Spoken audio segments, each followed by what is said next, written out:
You are listening to the Outlaw Podcast with me, your host, Andrea Hall. I am a certified equine gestalt coach, speaker, 3-time author, and lawyer. I help women lawyers who are miserable in their career, struggling with mental and emotional health issues, wanting to have fun in their lives, and struggling to be selfish. After fulfilling my dream of being a criminal defense attorney and opening my own law practice right out of law school, I thought I had it all. While at the height of my career, my 18-month-old puppy died, and I thought, what am I killing myself for? Sometime later, I was diagnosed with a brain tumor, and my world turned upside down. It was in that moment I realized something had to change. This podcast is about sharing my journey with you about what is possible in your life outside the legal profession, stopping the adulting and being able to play as a child, inspiring you to dream again. Let the journey begin.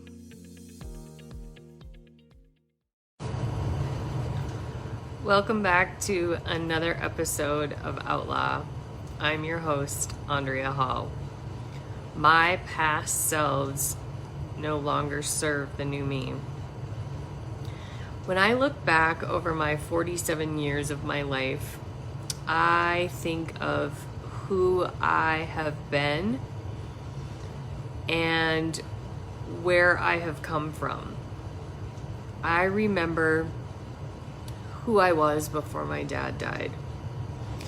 I remember that I had such drive and determination, and how my world completely changed at the age of 17, and how I had to grow up and take care of him. I remember when he first got sick.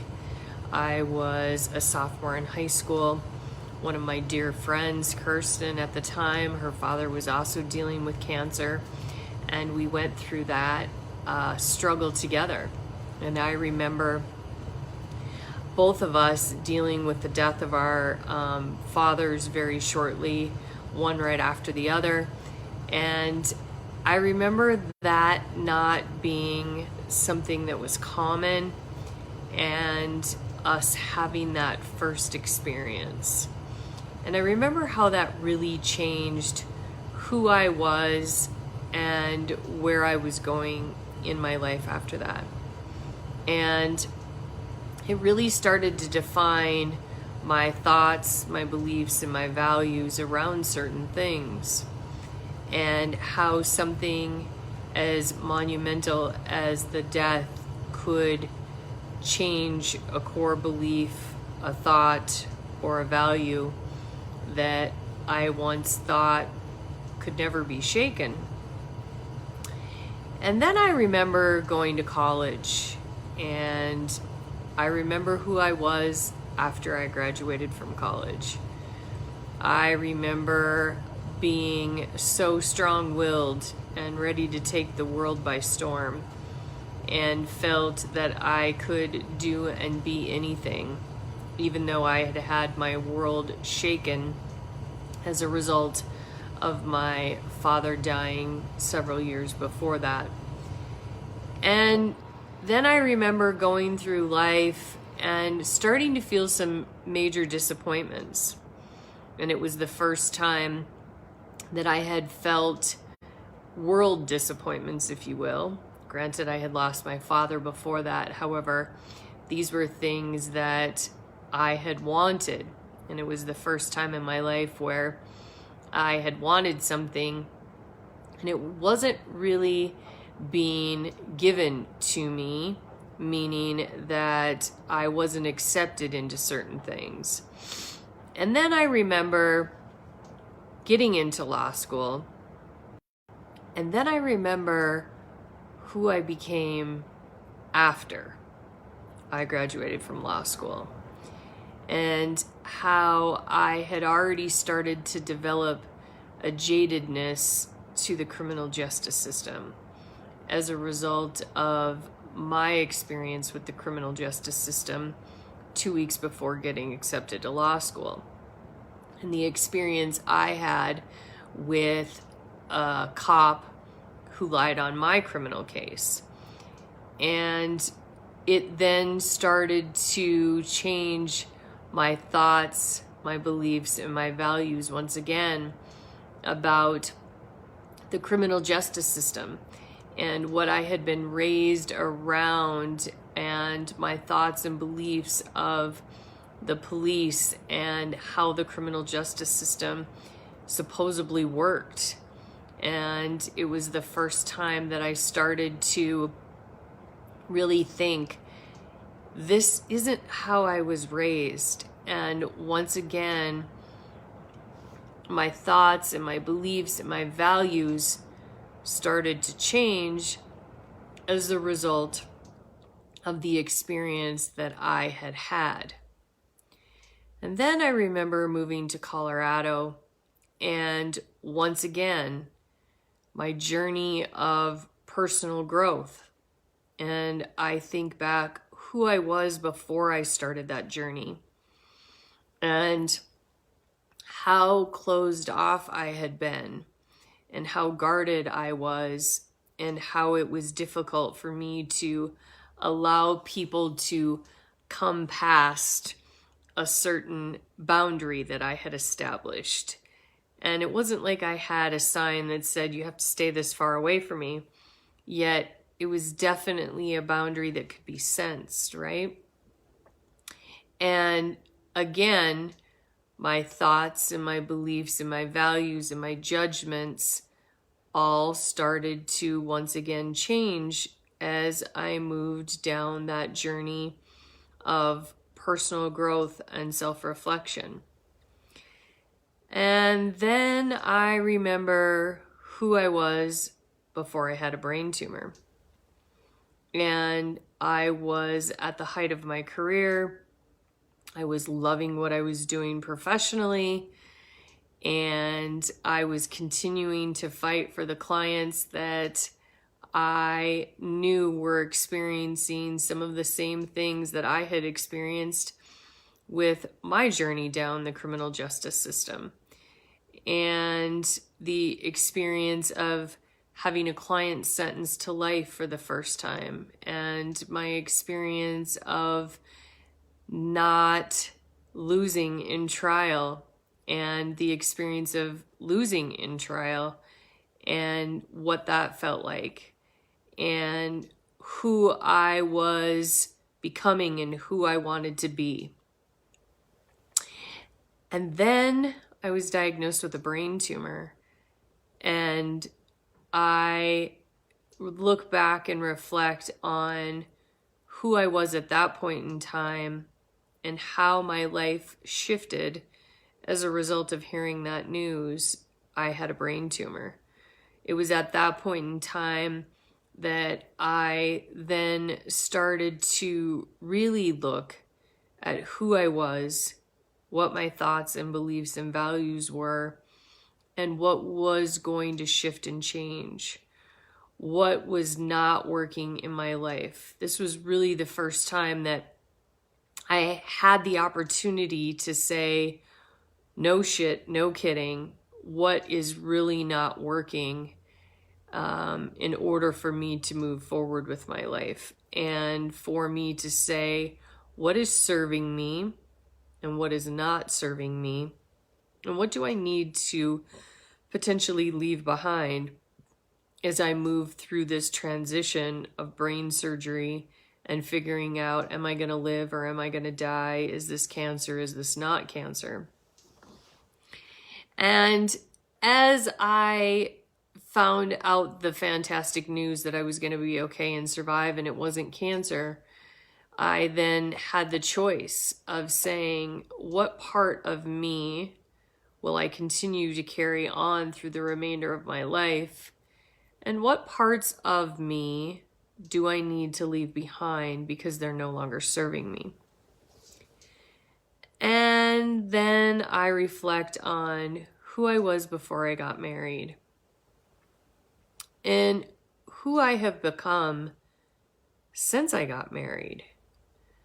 And what part of me have I not valued and not honored as a result of getting married?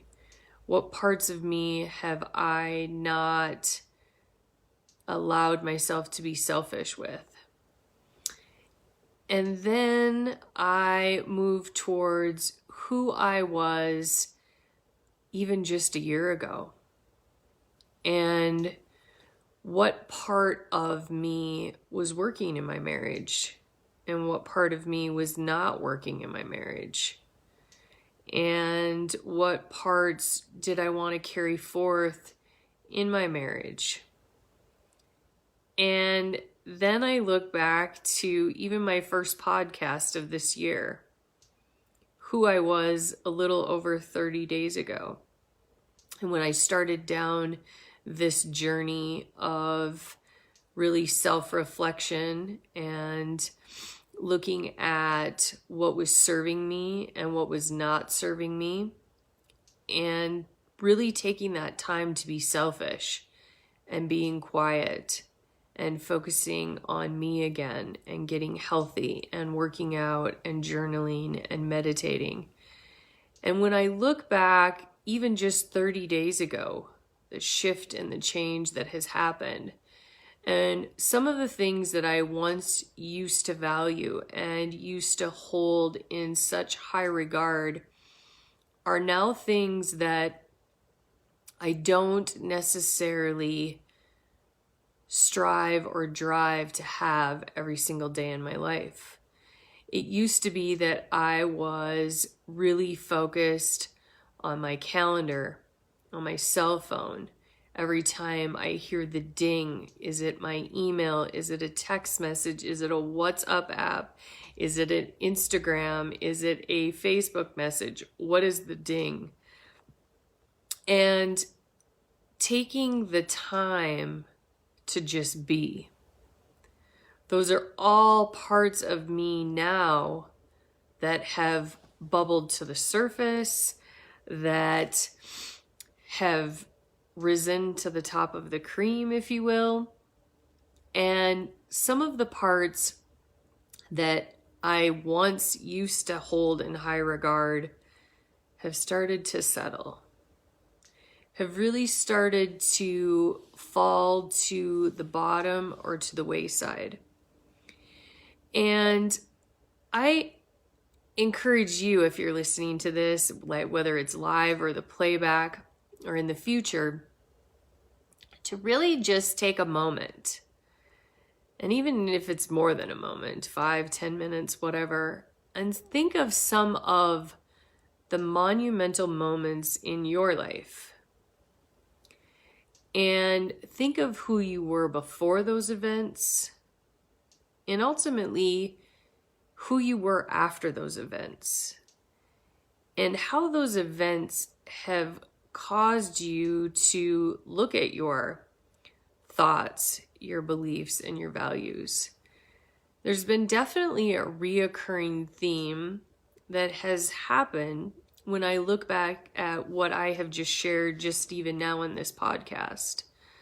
The death of my father, my journey through law school, my brain tumor, my journey in my marriage. What has been the reoccurring theme for me, and some of the lessons that have brought me to who I am today and where I am. And the thoughts and beliefs and values that I once used to hold and desire so badly have now, as a result of this journey, taken on a different look, a different perspective, a different meaning in my life than they once used to hold. And so I encourage you to take time to journal, self-reflect about who you once were through some of these things, and how maybe your thoughts, your beliefs, and your values have changed. And are some of those thoughts, beliefs, and values your own? Are those things that you've picked up along the way that didn't necessarily belong to you, yet were instilled in you from an event, a parent, a loved one, a teacher? And when you look at that, is that something you want to carry forward with you? Or is that something you want to leave behind because it no longer serves who you are, where you're going, and what legacy you'd like to leave behind in this world? And I can tell you what I've learned really has been more transformational for me in the last 30 days than some of the events that I've talked about. Yeah, they've all had an impact and they've all meant something to me, and they've changed me, some for the better, yet some have left me jaded and have caused me to question who I am, where I'm going, and what legacy I do want to leave behind. And as I stated at the beginning of my podcast for the year, what was my next 100 days going to look like? And again, the reason I'm doing this post today is because I saw a friend make this comment about the past selves, and are they serving you now? And is this something that you want to bring forth with you? And I was like, wow, this really caused me to hesitate and think about who I have been, where I'm going, and what I really want to leave behind as a legacy. And my thoughts, my values, and my beliefs have all changed at every single one of these steps.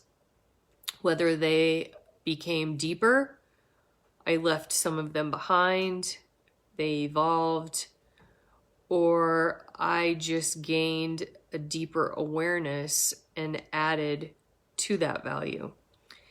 And they've all served me, no matter what stage I was in.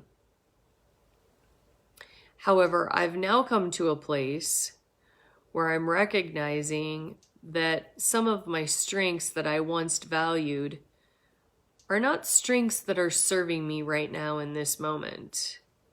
And there are things that, as a result of that I don't necessarily want to take into the next stage of my life as I grow into the next version of myself.